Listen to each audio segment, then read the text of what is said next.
Every television show has its memorable moments, but only one moment changes everything. This is that moment.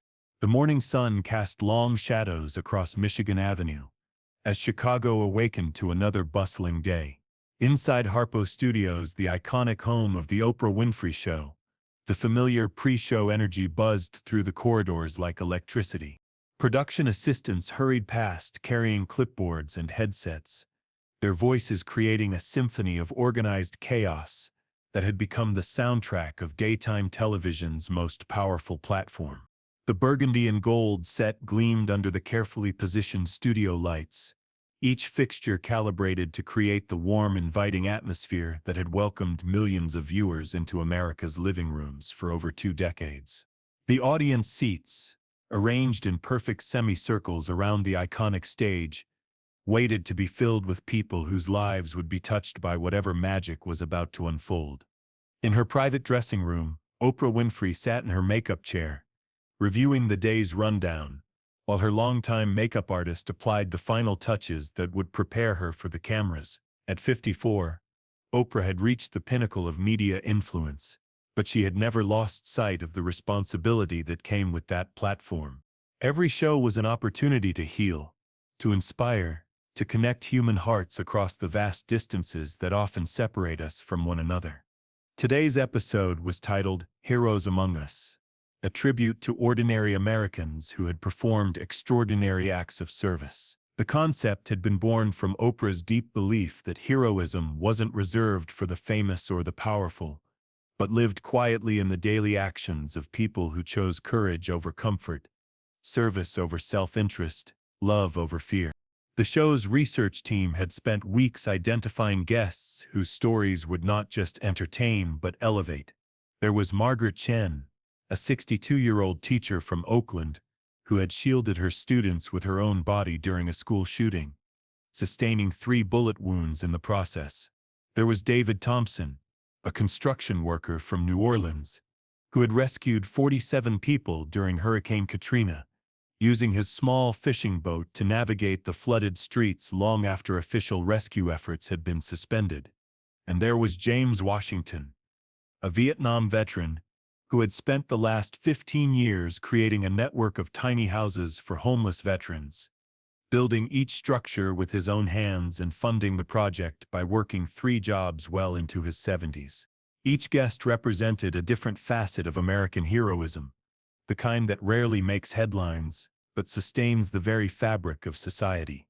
Oprah Winfrey stood backstage in her signature navy blue blazer, her presence both commanding and nurturing. At 54, she had spent over 2 decades transforming daytime television from simple entertainment into a platform for human connection, healing, and inspiration. Her journey from a troubled childhood in rural Mississippi to becoming one of the most influential media personalities in history had been marked by an unwavering commitment to authentic storytelling and human dignity. The Oprah Winfrey Show had become more than a television program. It was a cultural institution that had shaped conversations about everything from book clubs to spirituality, from social justice to personal growth. Her ability to see beyond the surface, to recognize the profound stories hidden within ordinary moments, had made her show legendary. She had interviewed presidents and paupers with the same level of respect, always seeking the universal truths that connected all human experience. Her studio audience, carefully selected from thousands of applicants, represented a cross-section of America, working mothers from suburban Chicago, college students on spring break, retirees who had saved for months to afford the trip to see their television hero in person. Each person in those burgundy seats had their own story, their own struggles and triumphs, their own reasons for believing that spending an afternoon with Oprah might somehow change their perspective on life. The show's impact extended far beyond the studio walls. In living rooms across America and around the world, people gathered to watch Oprah's daily exploration of the human condition. Her book club selections became instant bestsellers. Her endorsements could launch careers or resurrect forgotten causes. Her tears over injustice had mobilized social movements. Her celebrations of human achievement had inspired countless acts of kindness and courage. But as Oprah reviewed her notes one final time, her producer Sarah Henderson approached with an urgent expression. "Oprah, we have a situation," Sarah said quietly. "There's someone here who wasn't on our original guest list. Security brought him to my attention. He's been waiting outside the studio since 5 a.m. with a letter he says is for you personally." Oprah looked up from her notes, her instincts immediately engaged. In 23 years of hosting, she had learned to trust these unexpected moments. Some of the most powerful segments on her show had come from unscripted encounters, from people who had something important to say, and had found the courage to seek her out. "What kind of letter?"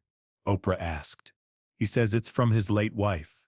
She wrote it before she died, asking him to bring it to you specifically. He's been carrying it for 3 years, trying to work up the courage to come here." The show was scheduled to begin in 15 minutes. Every second was choreographed, every segment timed to the minute. But Oprah had built her career on recognizing when the universe was presenting her with something more important than a script. "Bring him to me," she said. 5 minutes later, Oprah found herself face to face with Robert Martinez, a 71-year-old man whose weathered hands shook as he held a sealed envelope. His silver hair was neatly combed, and he wore his best suit, a brown jacket that had seen better days but was impeccably clean and pressed. His eyes, though tired, held a determination that spoke of a man on a mission. "Mr. Martinez," Oprah said gently, "I understand you have something for me." Robert nodded, his voice catching slightly as he began to speak. "Miss Winfrey, my wife Elena, she passed 3 years ago from cancer. Before she died, she made me promise to bring this to you. She said you were the only person who would understand." He handed her the envelope, his hands trembling with emotion. The paper was worn from being carried, folded, and refolded countless times. Oprah's name was written on the front in careful, feminine handwriting. Oprah opened the letter and read silently. As her eyes moved across the page, something profound shifted in her expression. The bustling energy of pre-show preparations faded into the background. This wasn't just a letter. It was a window into a love story that had been quietly unfolding for over 50 years. The letter told the story of Elena Martinez, a woman who had spent her entire adult life caring for her husband, Robert, a Korean War veteran who had returned home with invisible wounds that would go undiagnosed and untreated for decades. Elena had met Robert at a USO dance in San Antonio in 1952, when he was on leave before shipping out to Korea. He was 19 years old, full of dreams about serving his country and coming home to build a life with the beautiful young woman who had agreed to wait for him. But the Robert who returned in 1953 was different from the boy who had left. The mountains of Korea had changed him in ways that neither he nor Elena fully understood at the time. What would later be recognized as post-traumatic stress disorder was then dismissed as weakness or moral failing. Robert carried the weight of nightmares, flashbacks, and a crushing guilt about surviving when so many of his friends had not. Elena had watched the man she loved struggle with demons he couldn't name. She had held him through countless sleepless nights when the sound of helicopters or backfiring cars would transport him back to the battlefield. She had worked 2 jobs, as a seamstress during the day and a diner waitress at night, when his trauma made steady employment impossible. She had endured the stares and whispers of neighbors who didn't understand why her husband sometimes sat on their front porch for hours, staring at nothing, lost in memories he couldn't escape. For 53 years of marriage, Elena had been Robert's anchor in a world that often felt hostile and unpredictable. She had loved him when he couldn't love himself, believed in him when he had lost all faith in his own worth, and held their small family together through sheer force of will and devotion. She had never complained, never blamed him, never made him feel like his struggles were a burden she resented carrying. But Elena's letter revealed something else, her own heroism. For decades, she had carried not just the weight of Robert's trauma, but the isolation that came with loving someone whose pain was invisible to the world. She had sacrificed her own dreams, her own career possibilities, her own social connections to create a safe haven where Robert could exist without judgment. She had become fluent in the language of his triggers, learning to read the subtle signs that indicated when a day would be difficult, when he needed space, when he needed her presence most. The letter described their quiet love story in vivid detail. How Robert would leave small wildflowers on her pillow after particularly difficult nights, his way of apologizing for struggles beyond his control. How Elena would hum old jazz standards while cooking dinner, knowing that Billie Holiday's voice could sometimes pull Robert back from the edge of despair. How they had developed their own private vocabulary of gestures and glances that allowed them to communicate love, even when words failed. As Robert aged, his symptoms had actually improved. The hypervigilance that had made employment difficult in his 30s became protective alertness in his 70s. The emotional numbness that had scared Elena in their early years gradually gave way to a deep sensitivity that made him an unexpected source of wisdom for younger veterans he encountered at the VA clinic. But the shame never left him. The belief that he had failed as a husband, as a provider, as a man, had become so deeply ingrained that Elena's constant reassurance couldn't penetrate it. Now in her final letter, Elena was asking Oprah to do something she had been unable to accomplish in 5 decades of trying, to help Robert see himself as she had always seen him. Not as a broken man who had disappointed his family, but as a wounded warrior who had fought a different kind of battle every single day and had never surrendered. Not as a burden she had been forced to carry, but as the greatest love of her life, a man whose quiet strength had given her purpose and meaning beyond anything she could have imagined. Elena had watched the Oprah Winfrey Show religiously for years, seeing in Oprah's approach to storytelling the kind of compassionate wisdom that might be able to reach Robert in ways her own words could not. She believed that if anyone could help Robert understand the difference between being broken and being wounded, between failing and surviving, it would be the woman who had spent her career helping people rewrite the stories they told themselves about their own lives. Now, in her final letter, Elena was asking Oprah to help Robert find his way back to the world. She wanted him to know that his service mattered, that his struggles were not his fault, and that the love he had given her throughout their marriage had been more than enough. Oprah looked up at Robert, who was watching her with anxious eyes. "Robert," she said softly, "would you be willing to share Elena's story with our audience today?" I don't know if I can," he whispered. "I've never talked about the war. Elena always said I should, but I was too ashamed." "You don't have to talk about anything you don't want to," Oprah assured him. "But Elena believed your story needed to be heard. Would you trust me to help you tell it?" 20 minutes later, the show began as scheduled. Oprah walked onto her stage to thunderous applause. But instead of following her planned format, she made an announcement that would change everything. "Today we're going to do something a little different," she told her studio audience and millions of viewers at home. "Sometimes the universe puts someone in your path who reminds you why we do this show. Sometimes a story finds you that's more important than any script." She introduced Robert Martinez, who walked slowly onto the stage, still carrying Elena's letter. The audience, sensing something profound was about to unfold, fell into respectful silence. Oprah began gently, asking Robert about Elena, about their love story, about the woman who had written the letter. As Robert spoke about his wife, his voice grew stronger. He described Elena's kindness, her unwavering faith in him, her ability to see the good in him even when he couldn't see it himself. But when Oprah gently asked about his military service, Robert's composure began to crack. "I came home from Korea in 1953, he said, his voice barely audible. "But I never really came home. Part of me stayed in those mountains, with the friends I lost, with the things I saw and did. Elena tried to help me, but I couldn't. I couldn't be the husband she deserved. But you were," Oprah said firmly. Elena's letter tells a different story. She writes about a man who worked multiple jobs despite his struggles. A man who never missed one of her doctor's appointments when she got sick. A man who held her hand for 53 years and made her feel like the luckiest woman in the world. Robert began to cry then, the tears of a man who had carried guilt and shame for 7 decades. She writes, Oprah continued, reading from Elena's letter, Robert thinks he's broken, but broken things can still hold love. He thinks he failed me, but he gave me a life full of quiet heroism. Every day he chose to stay, to fight his demons for me, was an act of courage that most people will never understand. The studio audience was transfixed. Many were crying openly, recognizing in Robert's story their own struggles with mental health, their own experiences with family members who had served in combat, their own understanding of how love can sustain us through our darkest moments.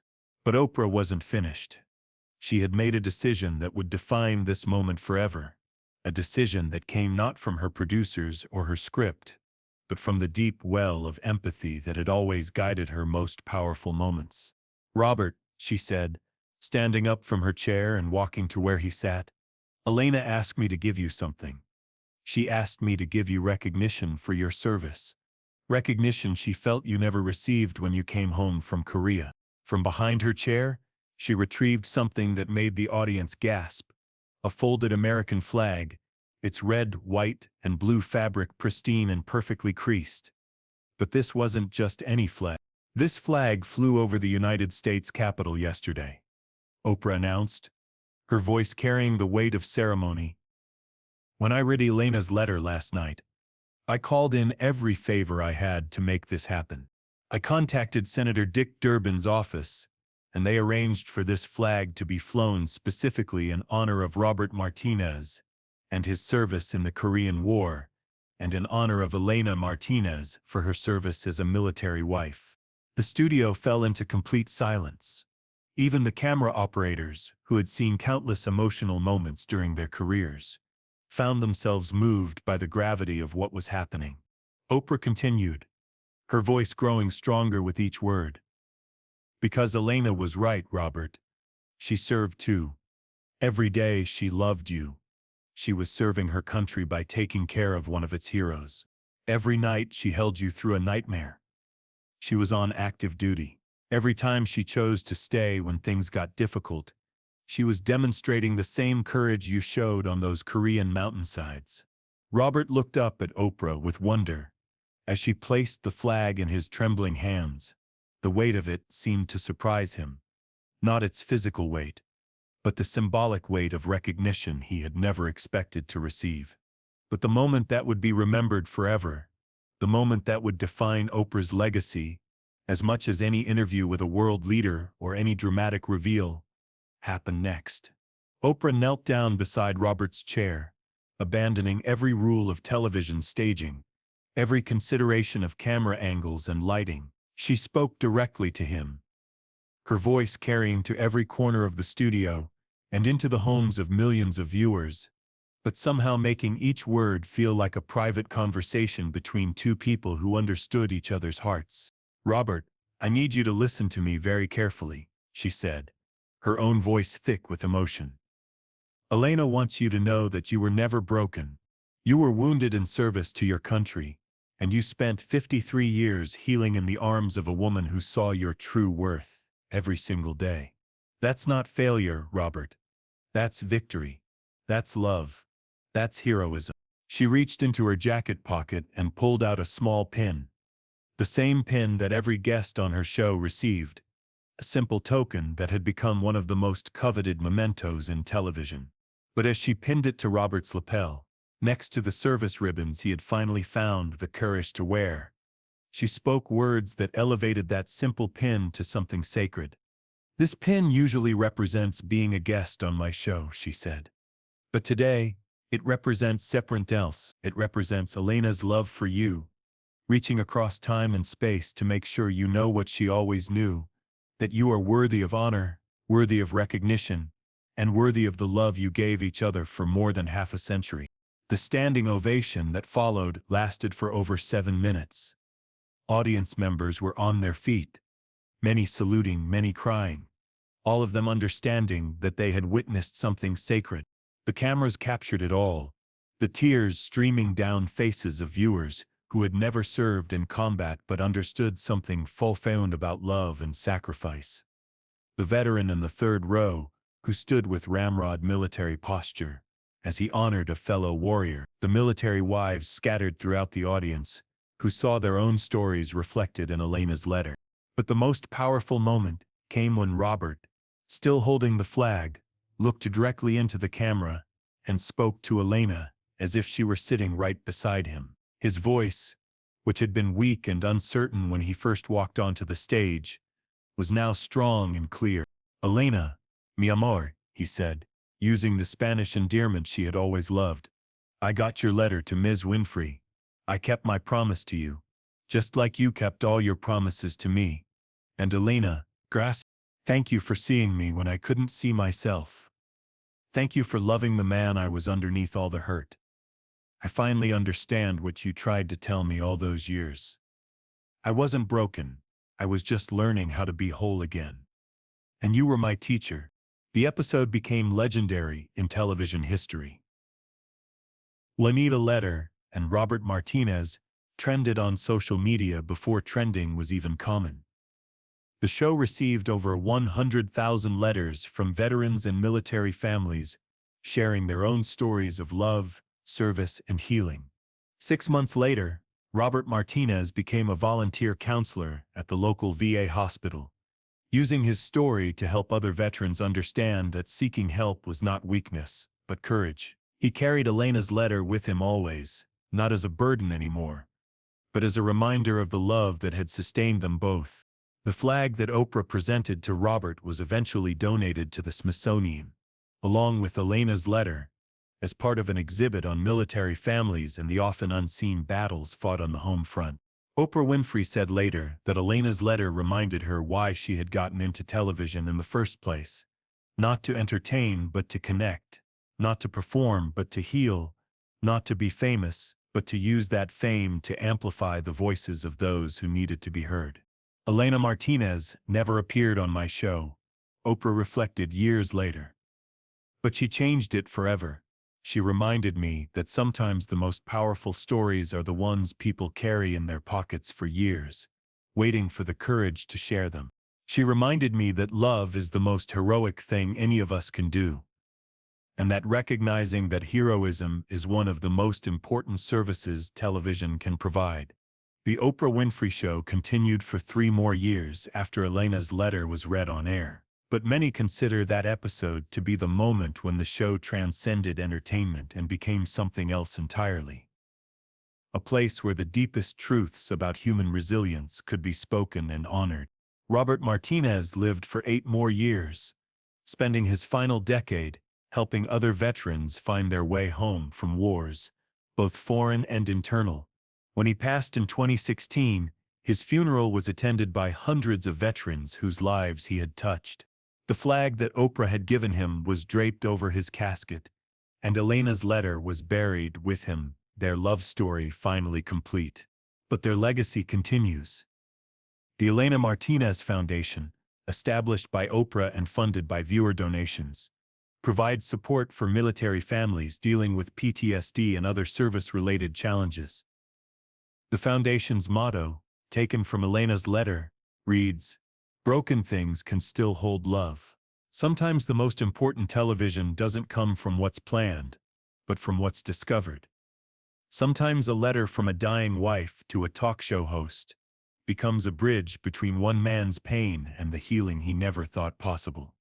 And sometimes on a Tuesday afternoon in Chicago, a moment of television becomes a moment of grace that ripples outward, touching lives in ways that can never be fully measured. Elena Martinez never met Oprah Winfrey, but she understood something profound about the power of stories to heal. She knew that shame thrives in silence, and that love grows stronger when it's witnessed. Her letter didn't just save her husband, it reminded millions of viewers that their own struggles, their own acts of quiet heroism, their own love stories matter. That day, the Oprah Winfrey Show didn't just feature heroes among us. It revealed that we are all heroes among each other. That every act of love in the face of darkness is an act of courage worthy of recognition, and that sometimes the most important conversations happen not between celebrities, but between human beings who have chosen to see each other's pain and respond with compassion. The letter that Elena Martinez wrote to Oprah Winfrey was only 2 pages long, but its impact continues to this day, reminding us that love is the most powerful force in the universe, and that recognizing that love in all its forms is perhaps the greatest gift one human being can give to another. In the years since that episode aired, Robert's story has been shared in veteran support groups across the country, in military chaplain training programs, and in countless conversations between spouses trying to navigate the complex terrain of loving someone who carries invisible wounds. The Elena Martinez Foundation continues to provide support for military families, and the flag that flew over the Capitol in Robert's honor is now displayed in the Smithsonian's collection on American military service. But perhaps the most lasting impact of Elena's letter is the reminder it provides about the power of love to transcend death, the importance of bearing witness to each other's struggles, and the truth that sometimes the most profound healing happens not in hospitals or therapy offices, but in the sacred space between one human heart and another, witnessed by millions who understand that every love story is in its own way a story of heroism.